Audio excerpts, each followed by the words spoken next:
Assalamualaikum warahmatullahi wabarakatuh. Berjumpa lagi dengan saya Diandra di Sisi Psikologi. Apa kabar teman-teman semuanya? Mudah-mudahan selalu sehat fisik maupun psikisnya ya. Nah, kali ini kita akan membahas satu hal, yaitu tentang broken home. Nah, kenapa saya ingin membahas ini? Karena beberapa waktu ini, khususnya di Indonesia, itu banyak kasus yang berkaitan dengan isu broken home. Seperti nih, ada remaja yang bunuh diri karena keluarganya bercerai, terus ada remaja juga yang perilakunya di luar nalar kita, yang alasannya sih karena perceraian orang tuanya juga. Dan banyak lagi orang dewasa, kasus-kasus orang dewasa yang bunuh diri, depresi, berkaitan dengan situasi keluarga broken home gitu. Jadi sebenarnya apa sih broken home itu? Gimana dampaknya ke kondisi psikologi seseorang, dan gimana cara ngatasinnya? Semua akan kita bahas dari sisi psikologi. Nah, yang pertama adalah pengertiannya. Pengertian dari broken home ini sendiri adalah situasi di mana satu keluarga ini terjadi perpecahan, khususnya di antara kepala keluarga, dalam hal ini orang tua atau ayah dan ibunya. Nah, entah itu berpisah itu bisa dalam arti secara resmi bercerai, atau salah satu nih meninggalkan rumah gitu aja, atau bahkan dua-duanya meninggalkan rumah gitu aja. Bisa juga berpisah karena salah satu ada yang meninggal gitu. Nah, kondisi perpecahan yang lain selain perceraian, perpisahan, yang salah satu meninggalkan rumah itu, terus salah satu meninggal, bisa juga mereka nih tetap utuh nih satu keluarga, tapi selalu ada pertengkaran, selalu ada kekerasan di sana, ada perilaku kasar dari orang tuanya, entah itu dari suami ke istrinya, atau istri ke suaminya, atau orang tua ke anaknya gitu, yang sangat sering terjadi. Dan ini udah jadi habit gitu di keluarga ini gitu. Nah, ini bisa dikatakan broken home. Jadi ada situasi yang tidak harmonis di keluarga ini. Sebenarnya kalau misalnya berbicara dampak, sebenarnya dampak dari situasi broken home ini sih ada positif, ada negatifnya gitu. Kalau kita berbicara tentang dampak positifnya ini bisa mungkin antara pasangan ini, antara suami istri ini akan lebih baik, akan lebih harmonis ketika mereka hanya menjadi teman, misalnya hanya menjadi sebatas hubungan yang bukan suami istri gitu. Jadi mereka lebih bisa berkomunikasi dan sebagainya gitu. Dampak positifnya juga apabila orang tua ini menyampaikan secara langsung ke anaknya, atau menjelaskan secara langsung, secara detail, kenapa sih orang tua ini harus berpisah, kenapa sih orang tua ini harus bercerai, atau kenapa sih anak ini akhirnya harus tinggal bersama keluarga yang lain gitu, bukan dengan orang tuanya gitu. Nah, ini berdampak positif. Bisa dikatakan kalau situasi yang seperti ini bisa membuat anak ini ketika nanti tumbuh itu lebih cepat penerimaan dirinya gitu. Kayak dia akan lebih mengerti, oh orang tuaku lebih baik berpisah gitu, oh orang tuaku memang bahagianya seperti ini gitu, dan aku tetap merasakan kasih sayang dari mereka, perhatian dari mereka dan sebagainya gitu. Ada situasi keluarga broken home yang bisa berdampak negatif ke anak, itu adalah ketika orang tua ini mereka bahagia dengan cara yang masing-masing gitu ya, mereka tidak menjadi suami istri lagi, tapi mereka tidak menjelaskan ke anak nih kenapa mereka bercerai, kenapa mereka akhirnya berpisah, kenapa akhirnya anak ini ditinggal gitu aja di rumah neneknya, di rumah saudaranya gitu.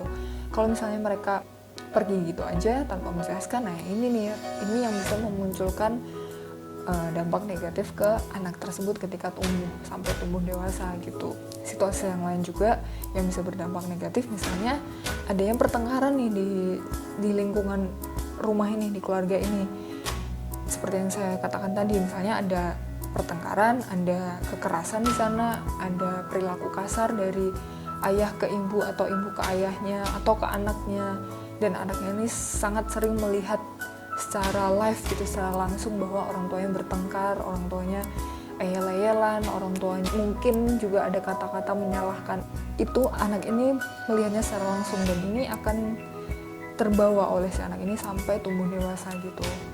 yang akhirnya membuat dia menjadi trauma terhadap ayahnya, trauma terhadap ibunya mungkin, atau trauma menjadi takut untuk berinteraksi dengan orang lain, berinteraksi dengan orang baru, atau trauma untuk menjalin hubungan yang bisa harmonis ke pasangannya gitu. Ada perasaan takut kayak, wah nanti kalau misalnya bercerai gimana, atau mungkin anak ini bisa berperilaku kasar juga ke orang lain gitu, kayak dia tahu nih ayahnya suka kasar, ibunya suka kasar, oh, oke berarti aku bisa kasar ke orang lain, aku bisa mukul dan sebagainya gitu. Nah ini bisa termasuk dalam dampak negatif dari broken home. Dampak lain dari broken home yaitu adanya rasa putus asa gitu, kayak frustrasi, depres, kayak stres juga gitu. Kalau frustrasi kan pasti ada sesuatu yang dia harapkan di keluarga ini, dia berharap orang tuanya utuh, orang tuanya harmonis, keluarga yang bahagia kayak teman-temannya misalnya, tapi dia tidak mendapatkan itu di keluarganya misalnya. Terus depres juga, depres nih dia merasakan adanya tekanan dalam dirinya dia bahwa ya udah gitu, dia nggak ada harapan lagi, dia selalu menyalahkan dirinya sendiri atas situasi broken home itu, kayak merasa ya udah aku mau ngapain lagi gitu, kayak toh orang tuaku tidak memperhatikan, orang tuaku pergi sendiri-sendiri, nggak ada yang memberi perhatian sama sekali ke aku misalnya, ada orang yang merasa seperti itu. Nah, cara untuk menghadapi situasi broken home ini yang pertama adalah miliki support system gitu. Jadi oke, mungkin orang tua kita berpisah gitu ya, mungkin teman-teman merasa nggak nyaman dengan keluarga, tapi teman-teman masih punya kesempatan nih untuk mencari orang-orang yang dirasa nyaman sama teman-teman. Misalnya kayak teman-teman bisa cerita, bisa ngobrol, bisa mengungkapkan isi hatinya ke mereka gitu, karena banyak orang-orang di sana yang bisa memberikan perhatian itu, kasih sayang itu ke teman-teman. Mungkin nggak dari keluarga, tapi dari sahabat, dari teman-teman terdekat gitu.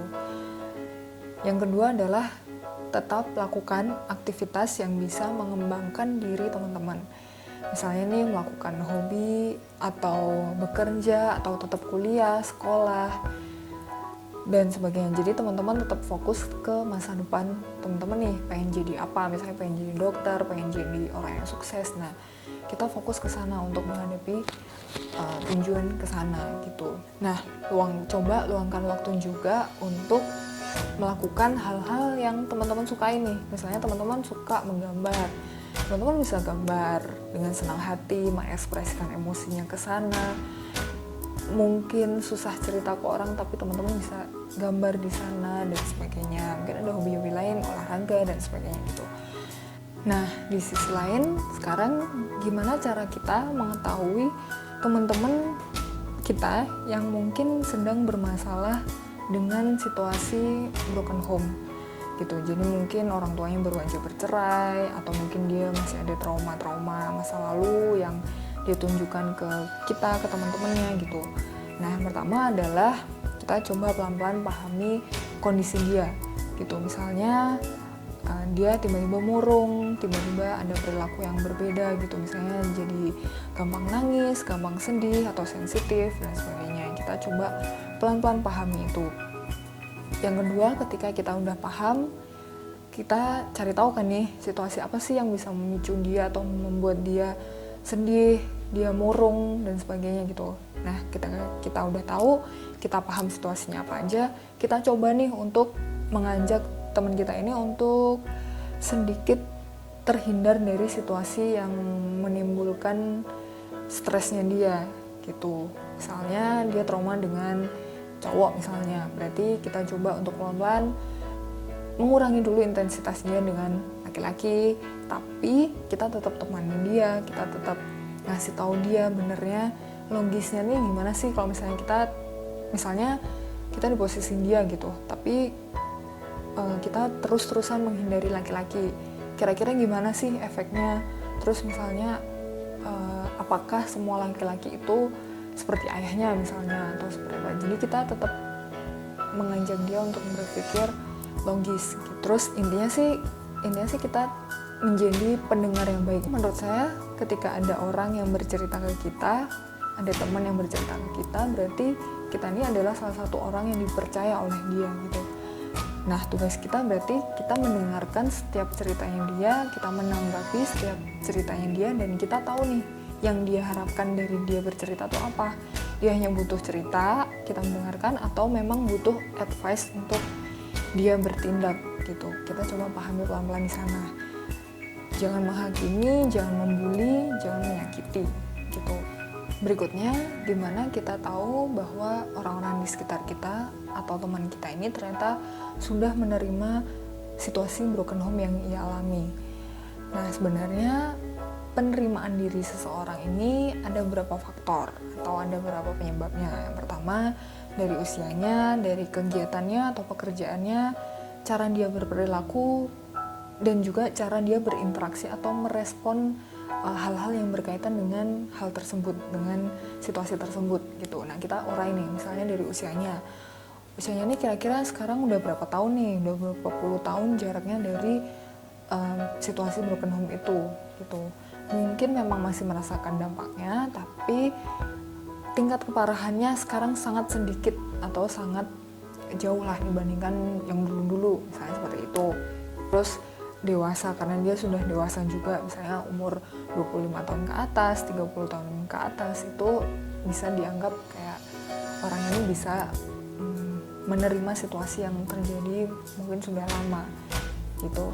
Nah, cara yang lain misalnya kita lihat dari bagaimana dia merespon situasi yang berkaitan dengan hal tersebut. Misalnya ketika ada orang preskan atau ngobrol tentang perceraian tuh, dia tanggapannya seperti apa, positifkah, menyenangkankah, atau seperti apa. Nah, itu bisa dikatakan dia bisa menerima kondisi tersebut. Misalnya sudah bisa menerima dengan jadi bahan candaan, terus tidak sesensitif dulu. Nah, itu bisa jadi dia sudah lebih menerima dibandingkan masa lalunya gitu. Mungkin sekian dulu penjelasan tentang broken home kali ini.